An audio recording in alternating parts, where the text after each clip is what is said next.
We're here today with someone who I respect highly, and it's our Member of Parliament, Michael Coteau for Don Valley East. And he is someone who has done it all. He's been a trustee, a member of provincial parliament, cabinet minister, and now our sitting federal member. And so the question I want to ask him is, what is the one thing that has been the common thread through it all?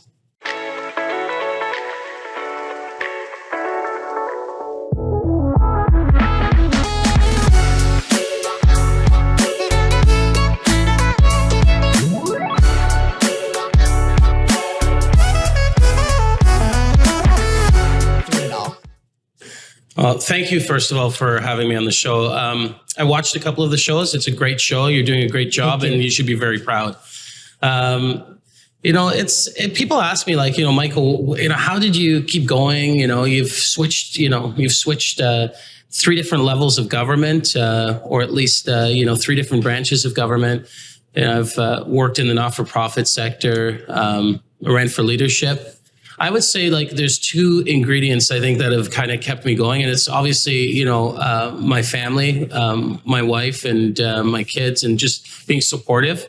If you don't have that support at home, it's really difficult to move forward. And the second thing is, I always ask myself, like, in anything I'm doing, like, what is my anchor point? And what I mean by that is, like, what is the thing that no matter what you throw at me, that's unbudgeable? Like, what am I there for? When I was the Minister of Children and Youth Services, it was, I fought, and people would say, Michael, this ministry is really just bad news, always. And I said, well, what if my anchor point was, we will do everything we can to make it good news, like give young people the opportunities and remove those barriers so that they can move forward. Or with the Pan Am Games, that we're doing it to strengthen athleticism and health for young people and build infrastructure in that foundation in this province. Once you kind of have your purpose and it anchors you, you can do anything. But if you don't have that in what you're doing, chances are you're not going to be successful. And that's kind of like the 2 things that have kept me going. That's really awesome. So would you do me a favor? And I mean, you have had such an illustrious career and you've done so many things. Would you mind kind of, in your own words, who is Michael Coteau? Oh, thank you. I guess we're always learning who we are as we move along. But, I just turned 50 years old. And so I've had a lot of time to think about that question. Woohoo, 50. Yeah, it's the 50. new 30. Yeah, I got elected when I was around 30 years old, 29, 30. I started getting involved in running, and then I got elected. So it's been a long journey for me. But I would say that,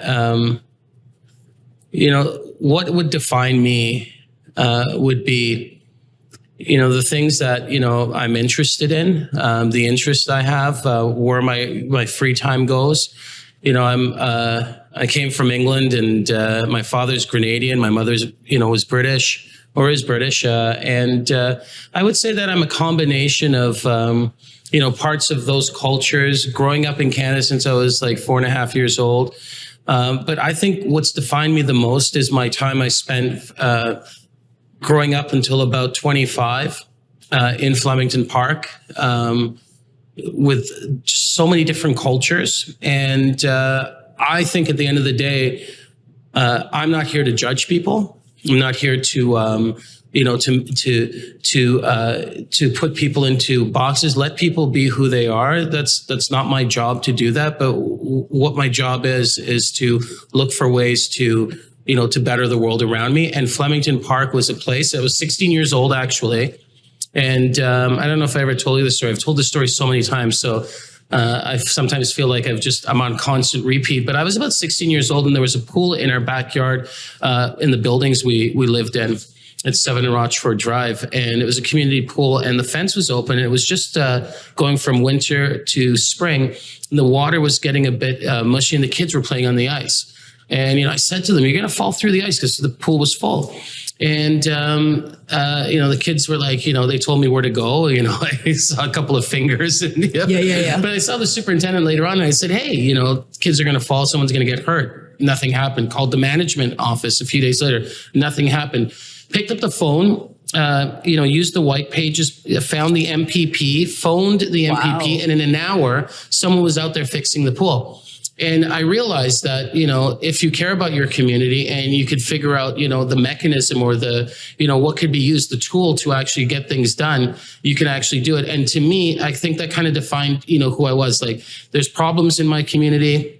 The world could improve for people, and take that application of knowing what tools to use and identifying the problem and finding solutions. And I think that really defines who I am. I've always, my entire life, looked for ways to level the playing field, to look for ways to provide opportunity. And if you look at anything I've done in politics, it's really been from that lens and mostly focused on young people who don't have a lot of opportunity presented to them because they're so busy just trying to figure out, the current. Yeah. And I mean, I think you are a wonderful role model because, growing up in Flemington and kind of, like figuring out how to navigate a system that might not have been open. Like even now, as you say that, a lot of people I talk to are talk about issues. And it's like, well, maybe reach out to your member of parliament. Maybe it's an issue that you reach out to your member of provincial parliament. And people don't necessarily always think about that influence, right? And so elected officials make a difference. Elected officials with diverse backgrounds make a difference. And I think you have always been that voice that has always tried to elevate other voices. And so that's why I'm really excited to be able to talk to you about that, because it gives an opportunity for people to understand, as you have been at 3 different branches of government, how people, what you can do to help and how people can reach out, right? Yeah, and it's like, the MPP or the trustee, they're, the MP, they're kind of like links in the community. There's so many great organizations in my community that do such great work. I can remember when I was about 15 years old, my parents separated. And my mother was the superintendent of the building, so this was a little bit before the story around the fence, because we moved apartments from 105 to 110, and the owner of the building, or at least the manager, said to my mom, because she had to go find a job because my father left. She was only making a small amount of money, and I guess it included the apartment. But they said, we have to leave the apartment. We had to leave. And my mother was just in complete crisis mode. My father left. We were there, 3 boys with my mother, and she didn't have the financial means to do anything. And she, they said, you have to leave. She went to the legal aid clinic. And, they wrote a letter for her, and, and my mom brought it to the building and they backed away. They actually allowed her to take another apartment next door. Were they asking her to leave the building? Leave the building because she was the superintendent, and their rule was that the superintendent, that was the apartment for the superintendent.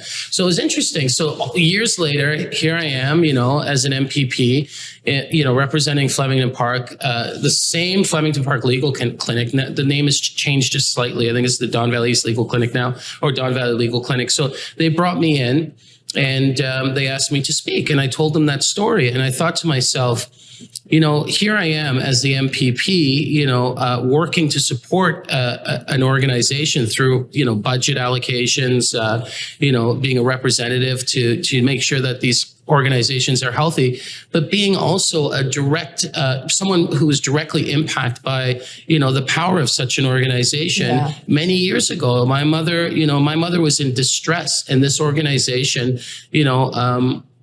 provided my mother with some assistance, and we got to stay in our apartment. That's the power of the investment into community, into the different groups that exist, because my mother didn't have the power to fight.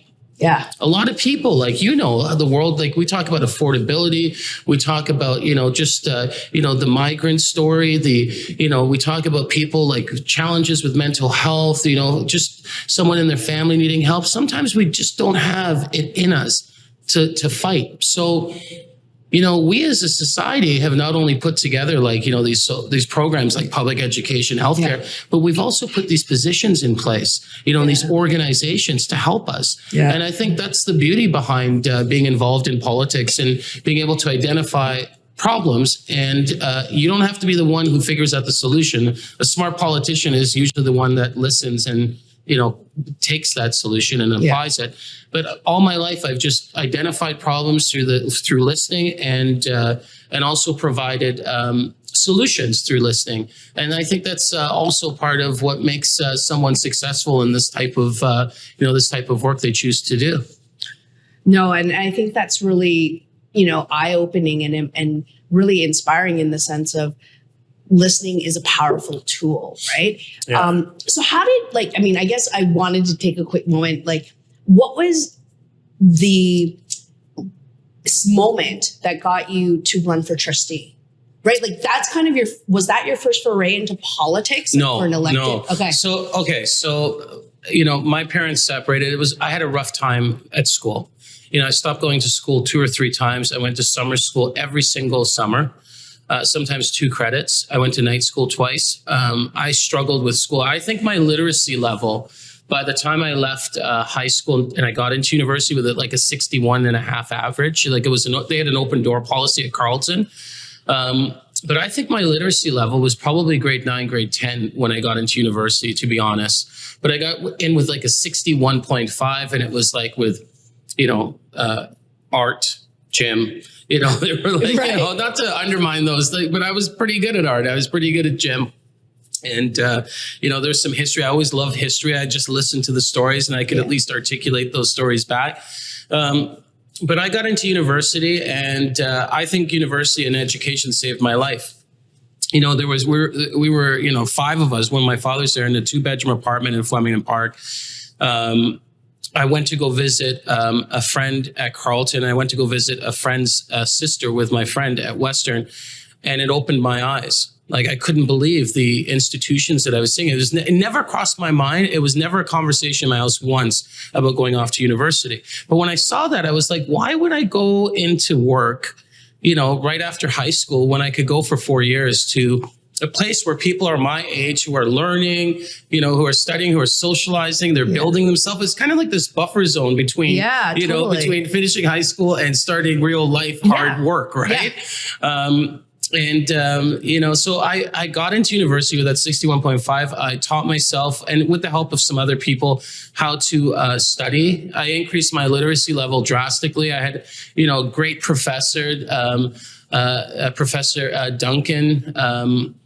He was incredible. He would say to me, bring me everything you're going to hand into a professor beforehand, and I'll sit down with you and go through it. There was another master's student who helped me. And then my friend from Flemington Park, the only guy who I knew went off to university, he was there in his second year with his girlfriend with a 1-year-old. So that was their situation. And I would bring my stuff to them and they would help me as well. So he said to me, my friend Robert Simon, good friend of mine, he said to me, he says, Michael, if you fail, you're going to go back to Flemington Park. He says, and what are you going to do? He says, the guys who are here that you're hanging out with, you're having fun with, if they fail, they're going to go back to their father's business. So I kind of took school serious because I was afraid to go back to nothing. And I don't mean nothing Flemington Park. I mean, my options were limited. So I actually started to study. I walked into the Liberal Party headquarters.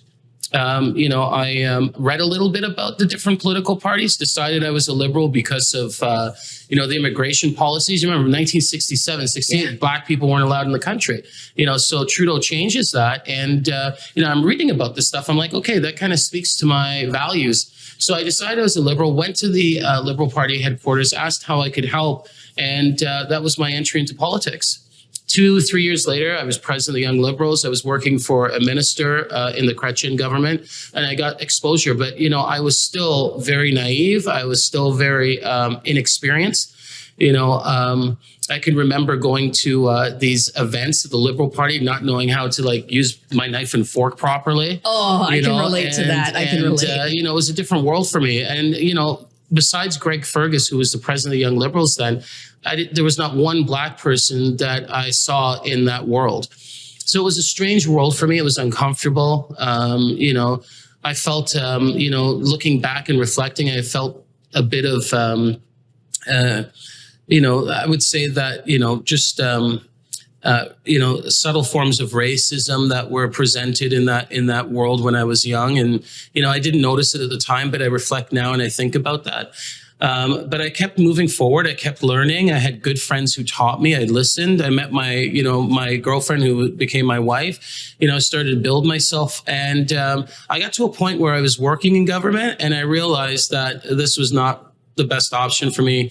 I actually moved away from the Liberal Party for about 2-3 years and was not involved, went to South Korea, came back and decided that I was going to run for a school board trustee. I thought, I have no political connections, no relationships.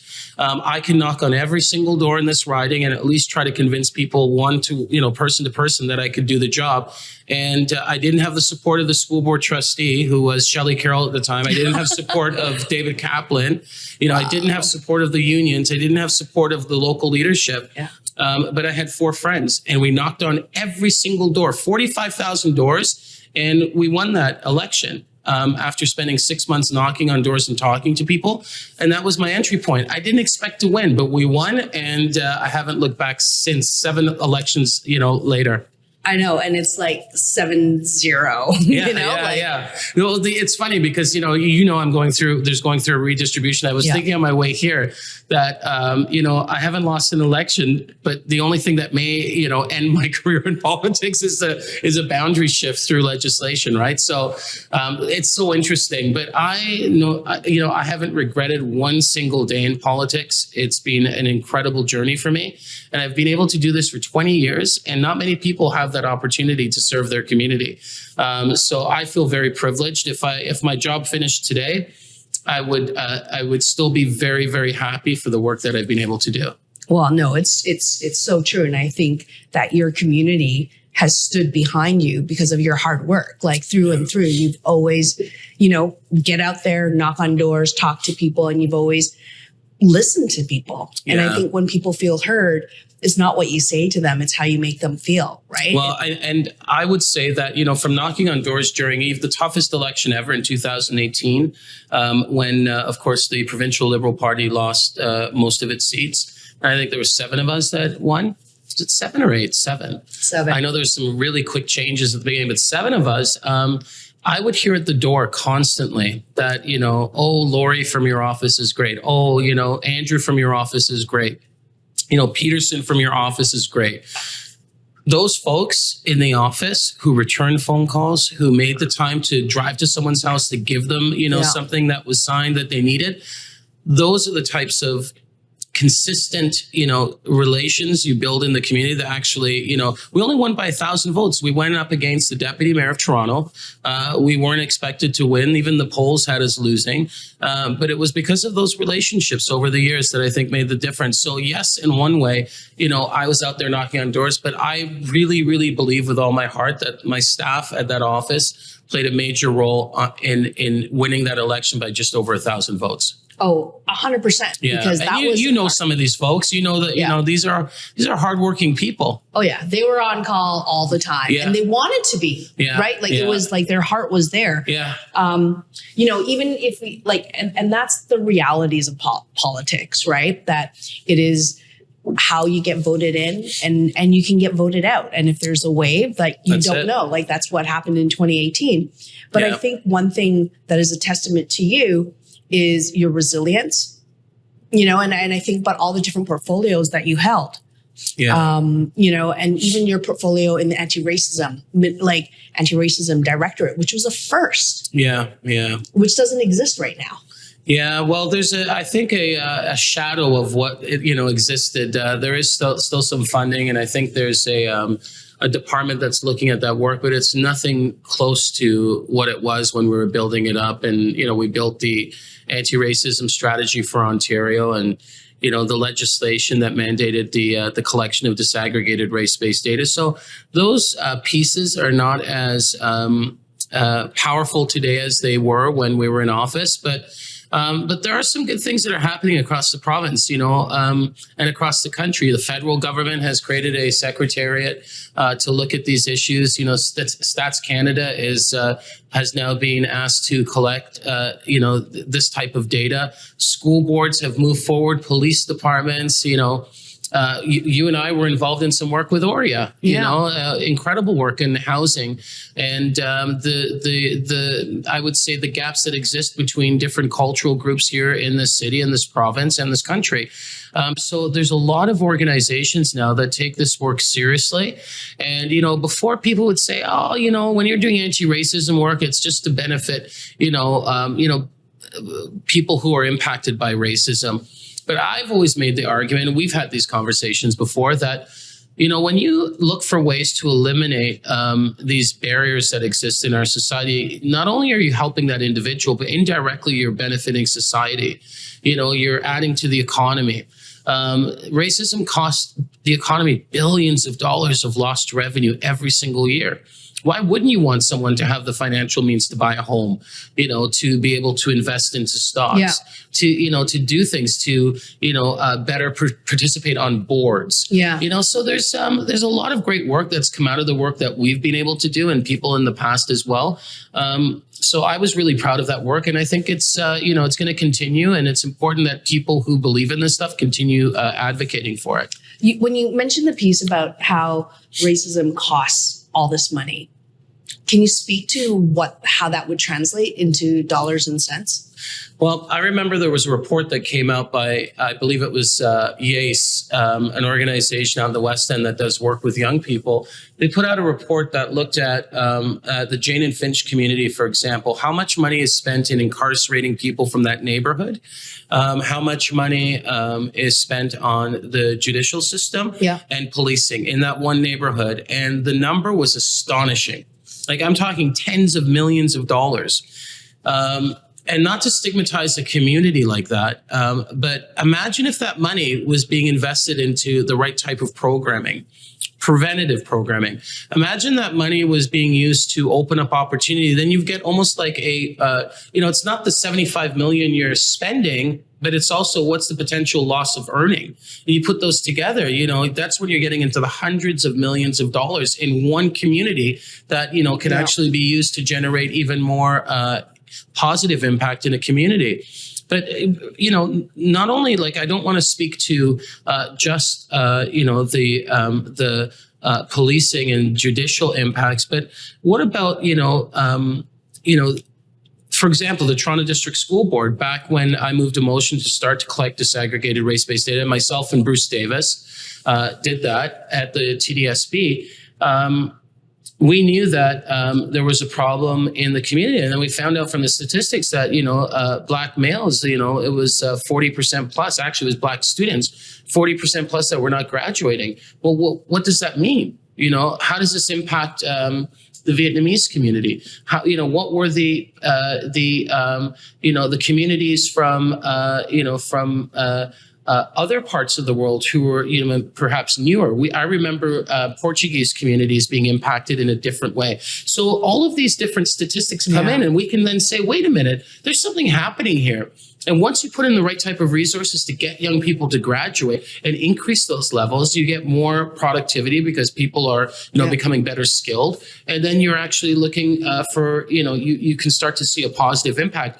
We don't have to rely on, external help. We can actually maximize the human resource potential we have here in this province. And it's a big problem today. Human resources skills short. I guess the lack of these potential folks to go in and fill these gaps. It's a huge problem in some sectors, but we do have people here that, if they had the right opportunity, could actually go out there and fill some of these gaps. But you're absolutely right in that sense, because we have high rates of opportunities for employment, but yet people aren't going into these jobs, right? And why? What's that question? And I know that as one of the policy pieces was everybody should have the right to education. 100%.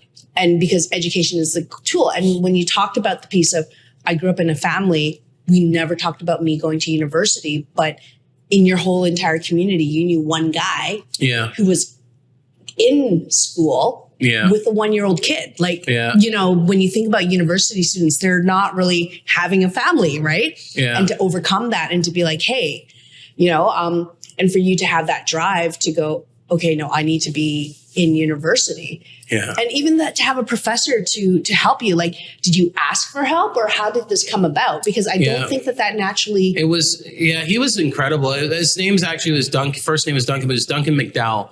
And he was a first year Canadian history professor. And I just remember him like, saying, Michael, you're a smart guy. Your writing's terrible.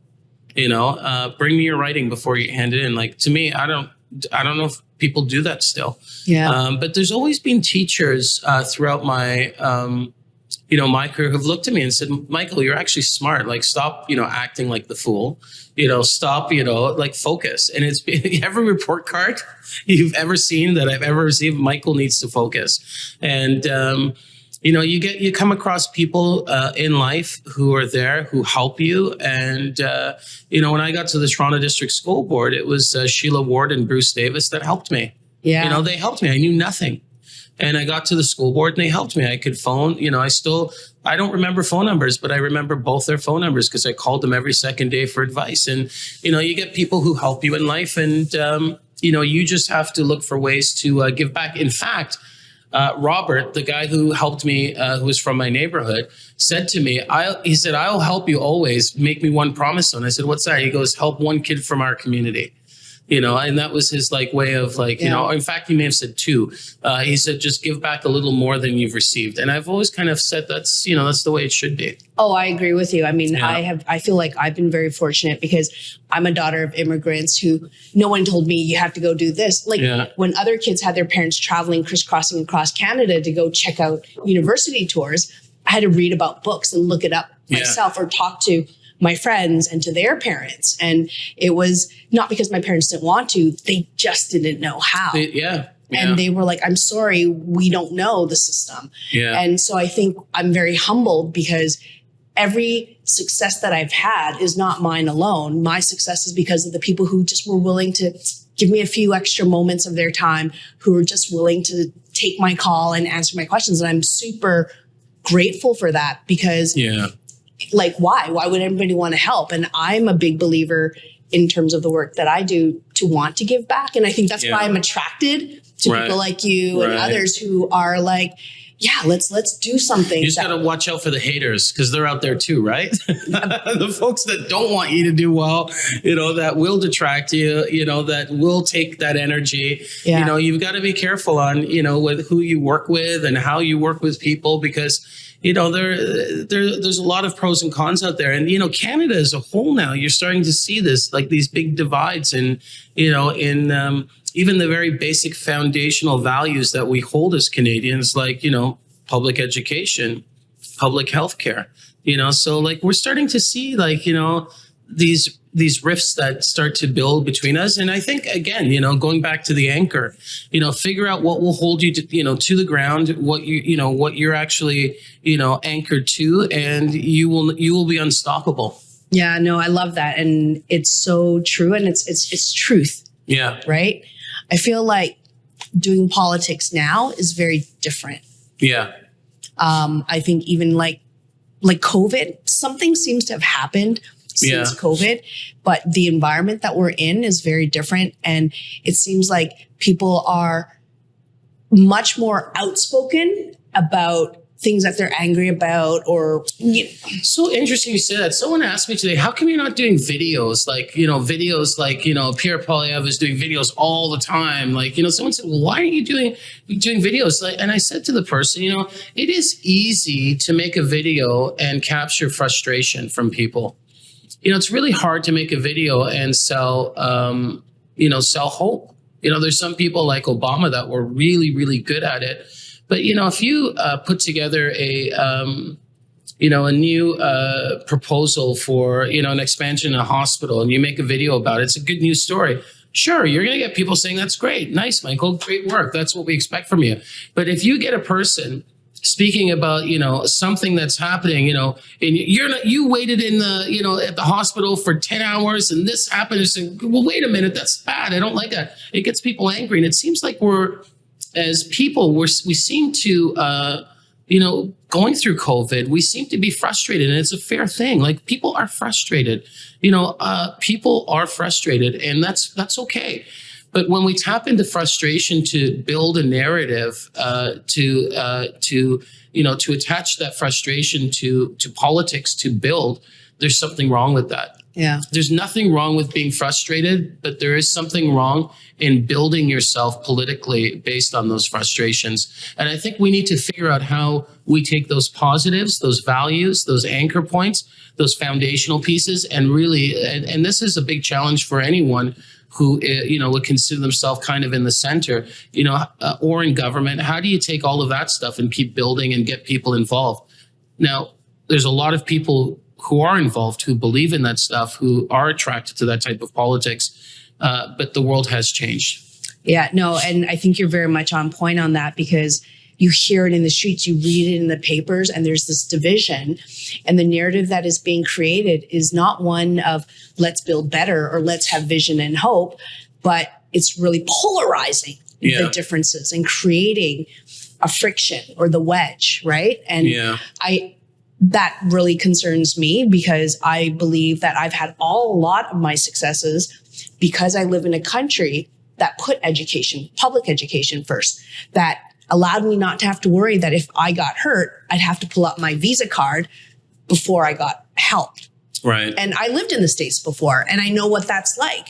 And we have a system, an educational system that's much more equitable in the sense where all the money gets pooled together and gets redistributed. Yeah. Whereas in the States, if you live in a rich neighborhood, all the taxes that get collected go into that one neighborhood. Yeah, without a question. I was in Cincinnati a couple of weeks ago, and my friend was saying to me, actually a week ago, my friend was saying on this side of the road, the taxes are twice as high because it's the good school. And if you're on this side of the road, taxes are much lower because it's the not good school. Yeah. And the homes look exactly the same. It was very interesting to see that, that difference. Well, I see that when people are trying to buy homes. And they're like, is this a good area? Is this a good school? And I'm like, our educational system is phenomenal. Like, we were on track to rebuild it after all the massive cuts that had happened during the previous legacy of conservatives. Right. And all those common sense cuts or anything, but it took time to rebuild. Yeah. And I'm like, no, it will change based on leadership. It will change based on, who's in the school. But fundamentally, everybody gets access to the same things. Right. And there isn't a better school or, those type of things. And so it's I try to tell people, when you look things up in Google, it doesn't tell you the full story, because what's the community in the area? Right. There's no metrics behind it. Yeah. You need to know it, right? Who's the leadership? Leadership changes. That makes an impact. Right. And so I just feel like those are things I would love to continue to protect, right? Right, exactly. To help people. We know that there are studies that show how someone does in grade 1 or 2 is very indicative of where they might go in the future. Yeah. And so even streaming in high school, right? If you get streamed into advanced or general, that it really shifts things up. That's what happened. They, and I say they, meaning educators, they suggested that I convert to all general credits when I was in grade 8. And you remember before we had advanced general basic? Yeah. And I had to fight myself. My parents were like, oh, that's okay. I was like, no, because I knew that it would limit my options. So I always fought. I had to fight the school. I had to fight, the environment to stay in the advance, even though I wasn't a very good student. I refused to go. And that's why I did grade 10 math, 3 times. I took it one semester, the second semester, and then a summer school. So it was hard for me. I have a question to ask you, since we were talking about homes. And so obviously you're a real estate agent. Now in Toronto, is it a good time to buy a home? I know it's kind of an odd question from the middle of nowhere, but I think this is probably the number one question you get asked. Yes. Yeah? Yeah. It's a good time to buy a home? It's definitely a good time to buy a home if your finances allow for it, right? Because we know that historically, year over year, first, when you buy a home, when you pay into the mortgage, you're paying into yourself. Yeah. Right. And you're building equity over time. And so that's something that you can benefit from. And it's not good to buy a home and then try to sell it the next year. Right. But if you have a long-term plan to say, hey, okay, I'm going to live here for, 5 years. Over time, you've paid down your debt. and you're paying into yourself. Yeah. But then the other thing is the value of your home will rise. Like Right. right now, we've actually seen prices depreciate because interest rates have gone up. What percentage have they depreciated in the city? Like 15, 20%? So this is a really good piece because a lot of the things that are in the news is very generic. They look at 20 to 30% across of homes have dropped, but you have to contextualize that in the sense of what area. They're taking an average across all of Canada. Like, where are they coming up with their numbers? Yeah. I would say that in the Toronto GTA area, condos have probably depreciated by 10 to 15%. Right. Right? Especially, but the thing is, do we think it's going to depreciate more? Well, let's put something into context.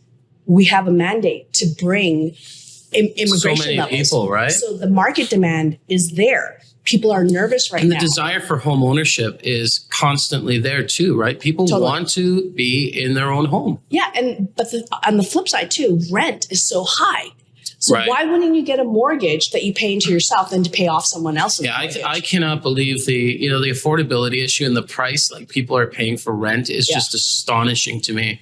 Well, I worry that it'll create a divide, and you hear more and more the desperation, but you also hear about people who are tapping into their parents to help them buy. And, the thing is, one thing I always say to people, buy what you can afford, but don't get stuck on it being a dream home. Yeah. Because you're not going to jump from renting to a complex 4-bedroom detached house. Like that might, unless you're making tons and tons of money. But what you could do is save as much as you can, buy something that you can afford. Like maybe you say, you know what, I can afford a condo. Yeah.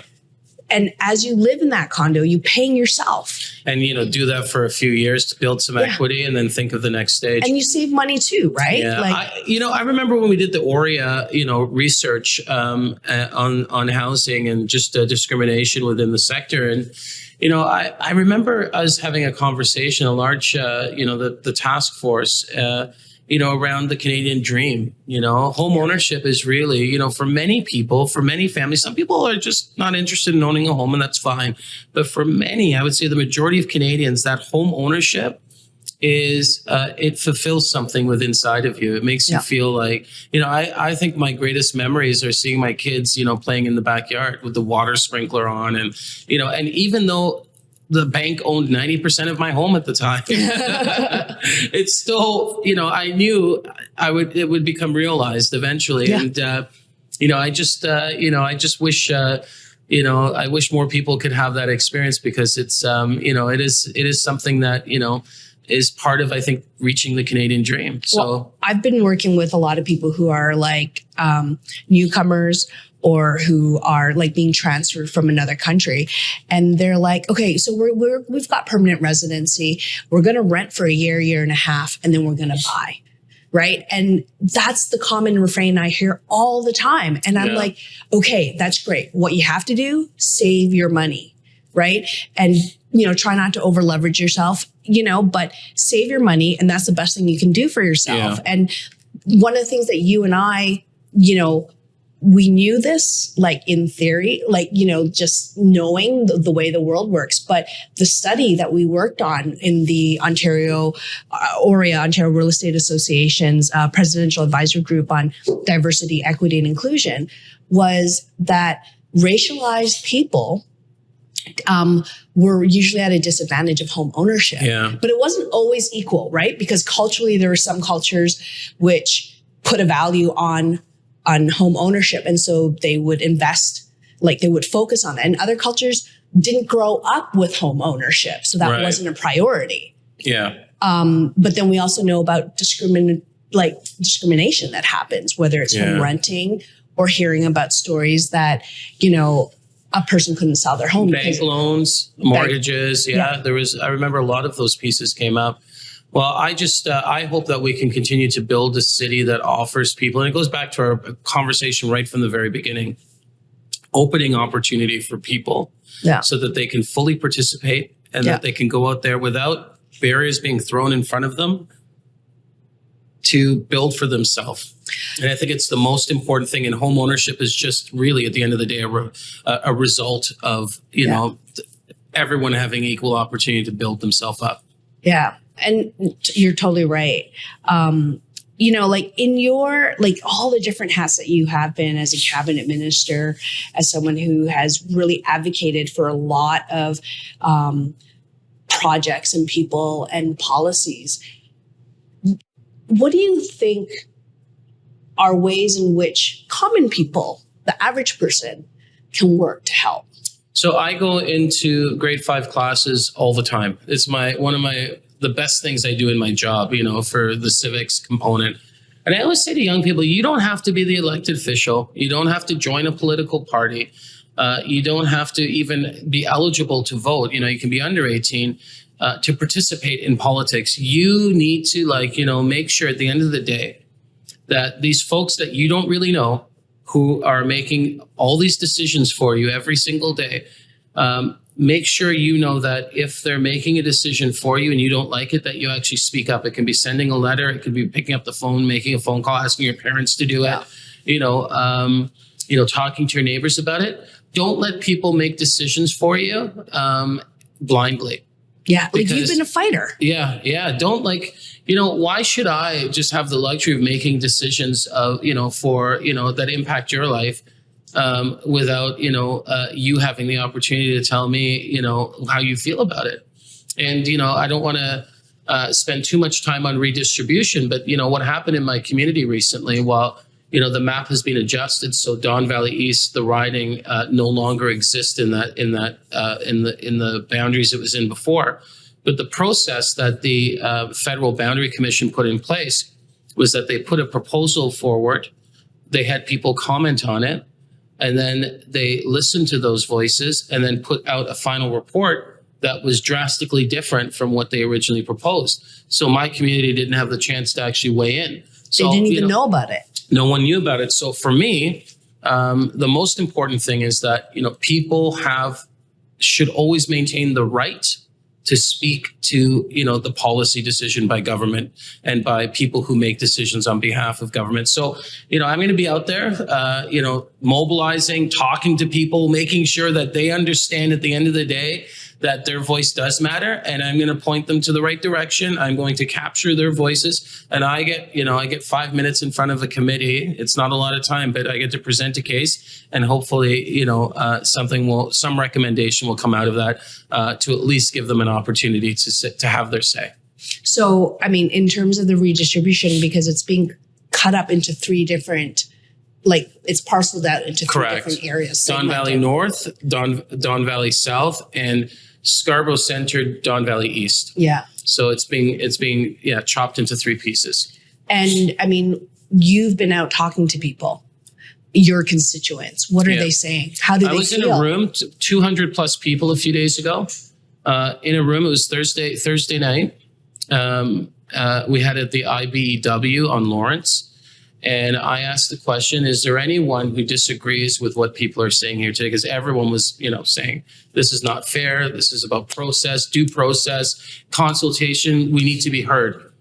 There was not one person who stood up in that room. And we had this was the nonpartisan thing. We had representatives, the president of the Progressive Conservative Party that was there, you know, the president of the Liberal Party, the past candidate for the NDP. Wow. Yeah. They were all there, and we're all on the same page. It was a nonpartisan position that was taking place. There was, you know, this wasn't about, you know, what was best for the candidate or a particular party. This was about what is best for this community today. Yeah. And when you see that happening in politics, it's actually a beautiful thing when everyone's on the same page, regardless of what political party you're in. Yeah. So how do you harness that power? Like those 200 people. Well, you get them activated and you get them to share the information in the community, to go out there and talk about it. You know, let people know, because the commission did not present any type of proposal that reflected anything to what they actually finalized at the end. You know, we need to go out there and let people know what's taken place. So the awareness is number 1. Number 2, we need to make sure that the voices are captured. You know, so the awareness, and that includes an education piece. we need people to be able to capture their voice, and we need to package that and present it to a committee called the PROC Committee. That is a procedure committee at the House of Commons, and they make a recommendation to the Federal Boundary Commission before the Federal Boundary Commission submits their final report. It's a lot of stress on community members and on you, I'm sure. Yeah, it's a lot. There's a lot of stress.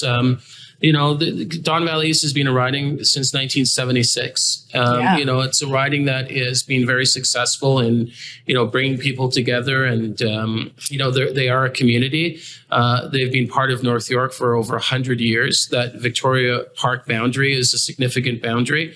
There are villages in my community: Victoria Village, Parkwoods Village, Donalda, Don Mills, Gramunzi, all these little villages, and they've been together for quite some time. They're essentially dividing the Don Mills community. And, that's big. And then even more troubling for me, my community, Flemington Park, which doesn't have, the massive ratepayers association that they can take, folks to court, and they don't have, the same type of representation that maybe a community like Leaside would have, or, other communities. This community has been moved in 10 years. They've been moved 3 times. And, this is a community with a new subway station. There are over 100 high rises going up in the Don Mills corridor. Good for the real estate sector, challenging for our community locally. But to take a community like that, and then in 2015, move them from Don Valley West to Don Valley East, and then again now move them to a new riding, that's problematic. It's like the community's being kicked around like a ball. And it's not good. Well, how much of it is that people thought, oh, this is a community without a lot of capital, if one would say that, who's going to make a fuss? Who's going to take us to court? And I think that they've made an error because it is a community that is very vocal. They have really strong leadership in that community, and it's not a community that's going to just sit there and allow a process to take place without their voice being heard. Yeah, no, that's amazing. Like to have that and to recognize one's agency, that no, we're going to come together, and that comes through leadership saying, no, we're going to do something about it. Yeah. You shared one of your favorite quotes with me. Yes. Fortune favors the bold. Yeah. It's actually one of my favorite too. That's pretty cool. That, and I like I think it's an old Roman quote, but there's another Roman quote, I believe it's Roman, that life is short and death is long. And I think it's a cool quote because it kind of, those two quotes, and they're kind of morbid and, seem a bit aggressive, like, fortunes for the bold. But I think for me, what it says is that, we've got this short period on this planet, it is a short period. And the things that matter most to you should matter most to you. The things that are important to you, they're important to you for a reason. We get this little glimpse, or, our children grow up so quickly. We have to remember that we get this little tiny dot in the dictionary of life, right? And that's it. And if we're not bold, and think about, well, why can't I go to university? Why can't I run for, school board trustee?